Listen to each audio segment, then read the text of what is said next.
Bonjour, c'est Pierre-Paul de Cyclopole. Aujourd'hui, on va vous montrer comment réparer une crevaison. On va commencer avec les outils que vous avez besoin. Vous allez avoir besoin d'une pompe. Vous allez avoir besoin de démonte-pneus. Vous allez avoir besoin de la bonne grandeur de tube. Aussi, utiliser un adapteur CO2 pour gonfler les pneus au lieu d'une pompe. Aussi, des bonnes choses à traîner, c'est le patch kit ou les tire boots. La première chose qu'on veut faire, c'est qu'on veut enlever la roue d'en arrière, parce que c'est la roue d'en arrière qu'on a fait une crevaison. Soit qu'on enlève la roue, puis on dépose le vélo sur le sol. On peut mettre le vélo à l'envers. Le problème avec ça, des fois, c'est qu'on a des accessoires sur le dessus du guidon qu'on risque d'endommager. Des fois, en utilisant le nez de la selle, on peut tout simplement venir à côté sur une branche, s'il y a un arbre pas loin. C'est plus facile de faire ça en vélo de montagne, mais des fois en vélo de route, on est chanceux. Aujourd'hui, on a un stand, c'est qu'on va utiliser ça. Première chose qu'on veut faire, c'est qu'on veut amener la chaîne sur la dernière vitesse en bas. On va changer les vitesses comme ça. On va ouvrir le frein. Ensuite, on va défaire la détache rapide. Pour faire ça, le levier ici qui est à gauche du vélo, on va le pousser vers le bas. Puis on va le dévisser un peu en tenant l'autre côté. C'est qu'on va le dévisser comme ça un peu.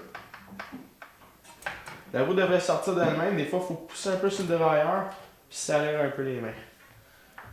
Habituellement, quand je répare une crevaison sur la roue en arrière, j'essaie de travailler avec la cassette de l'autre côté. L'idée derrière ça, c'est de ne pas se salir ou se salir le moins possible. C'est qu'avec les démonte-pneus, maintenant, je vais défaire le pneu. Je travaille à l'opposé de la valve. La raison pour ça, c'est parce que c'est un petit peu plus facile de travailler de ce côté-ci. On va prendre les deux démonte-pneus et on va les pousser vers le bas ensemble. Ce que j'ai fait, c'est que je les ai mis entre la jambe et le pneu.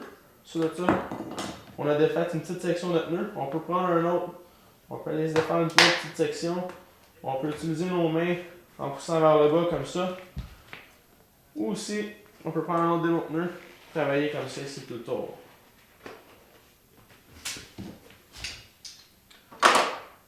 Une fois que j'ai fait ça, je vais débarquer le tube. Je vais enlever le capuchon, enlever la petite noix. Mettre ça de côté ici. Commencer à débarquer le tube.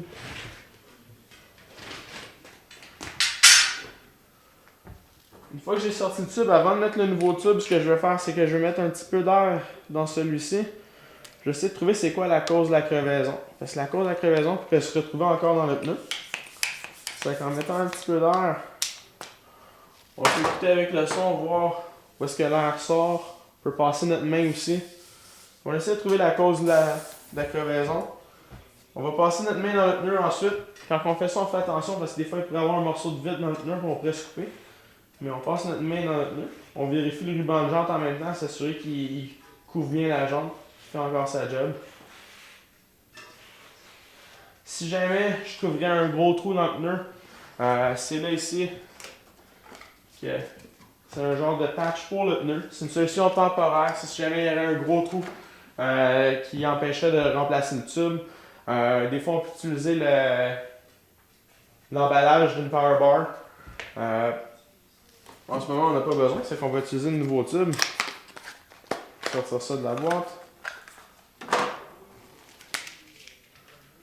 Avant de commencer à faire l'installation du nouveau tube, ce que je vais faire, c'est que je vais juste lui mettre un petit peu d'air lui aussi, pour lui donner un peu de forme, ça va être plus facile à travailler.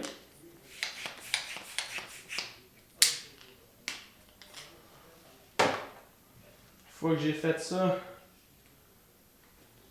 je vais rentrer la valve dans le trou. On va commencer à rentrer le pneu dans le tube dans le pneu tranquillement. On va faire tout le tour. Si vous remarquez bien, j'embarque pas le pneu par-dessus la jante en ce moment. Je fais juste rentrer le tube dans le pneu bien au fond.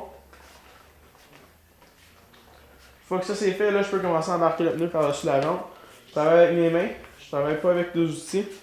J'essaie de ne pas finir à la valve non plus parce que c'est un petit peu plus serré à la valve.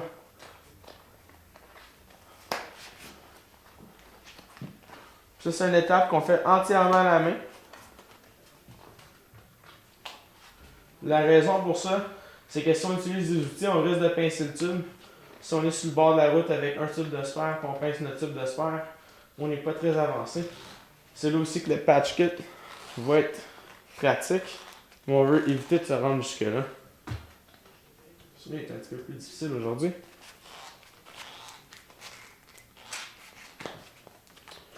Une fois que ça c'est fait, on va rembarquer la roue sur le vélo. Ce qu'on veut faire, c'est qu'on va prendre la chaîne, on va l'aligner avec la dernière vitesse. En poussant le derrière vers le bas, on va juste monter la roue, puis la roue va venir se placer tout seul d'elle-même. Une fois qu'on fait ça, fermer la détache rapide. Ce qu'on fait, c'est qu'on tient un côté et on va serrer l'autre côté.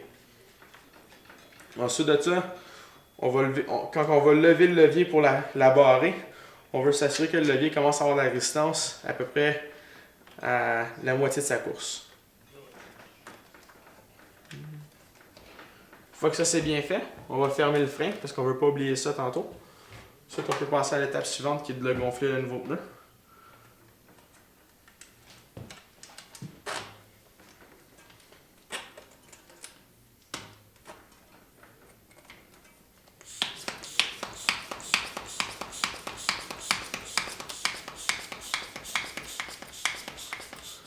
Ce qui est un peu embêtant avec une pompe comme ça, c'est que présentement, je peux pas vérifier la pression de mon pneu. Le seul moyen de la vérifier, c'est d'y aller avec mon pouce puis comparer avec le pneu en avant. L'idéal rendu dans cette situation-là, c'est de soit retourner chemin vers la maison, ou si on sait qu'il y a un magasin de vélo pas loin, c'est de commencer à se diriger vers le magasin de vélo.